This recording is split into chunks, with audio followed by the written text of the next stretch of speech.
ఏదో ఒక కంపెనీ ఉందట సునీల్ కి కార్మూర్ సిగ్మా ఇండస్ట్రీస్ ప్రైవేట్ లిమిటెడ్ ఆ కంపెనీ నుంచి డబ్బులు వేరే కంపెనీలకి మళ్లించాడట. ఆ మళ్లించినటువంటి డబ్బుల్ని ఇతను మళ్ళీ ఇట్లా తీసుకున్నాడు అంటే ఆ సదరు కంపెనీని క్యాష్ డ్రా చేసి హవాలా జరిగింది అన్నటువంటి. ఇప్పుడు ఆ టోకెన్ తో పాటుగా కట్ అయిన మొక్క సినిమాలో చూపెట్టినట్టే కట్ అయిన మొక్క అనమాట. దానికి సంబంధించినటువంటి వ్యక్తుల్ని అడిగితే వాళ్ళు చెప్తారు అన్నట్టు. వాళ్ళు దొరికితే చెప్తారు ఖచ్చితంగా, వాళ్ళు దొరకడమే కష్టంగా ఉంటది.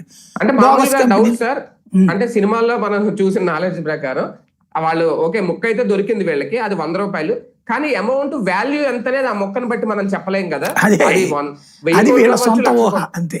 అదే అంటున్నాను. అంటే వీళ్ళు అనేది టోటల్ ఇప్పటికీ ఐడెంటిఫై చేసిన కుంభకోణం 195 కోట్లని, ఆ మొక్కకి 195 అని కాదు. సిట్ వాళ్ళు ఇన్వెస్టిగేషన్ చేసి అంచనా వేసింది ఏంటంటే ఇక్కడ ఇందులో చిన్న లాజికల్ గేమ్ ఉంది, పిఆర్ గేమ్. ఇదంతా కూడా మనకి మనసులో ఒక ముద్ర పడాలి అంతే.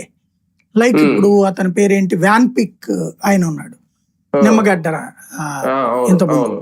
ఆయన వాస్తవంగా భూములు 50,000 లక్ష రూపాయలు ఉన్న ఏ టైంలో కొన్నాడు అక్కడ దాన్ని. అవి అలా కొంటున్నాడని తెలిసాక రేట్లు పెంచారు. లోకల్ గా పొలిటీషియన్లు కూడా రంగంలోకి దిగి వాళ్ళు రేట్లు ఎక్కువ పెట్టించి వాళ్ళ దగ్గర తీసుకోవడం బిగించేశారు. ఇదంతా ల్యాండరింగ్ అయింది. కానీ ఆ జగన్ అక్రమాస్తుల కేసులో అతని మీద ఇట్లాగే పెట్టారు. తర్వాత ఈడీ అతనేంటి సాక్షిలో డైరెక్ట్ గా పెట్టుబడులు పెట్టాడు కాబట్టి ఇదిగో ఇట్లాగా వాన్ పిక్ అనే దాంట్లో భూములు అతను డబ్బులు పెట్టి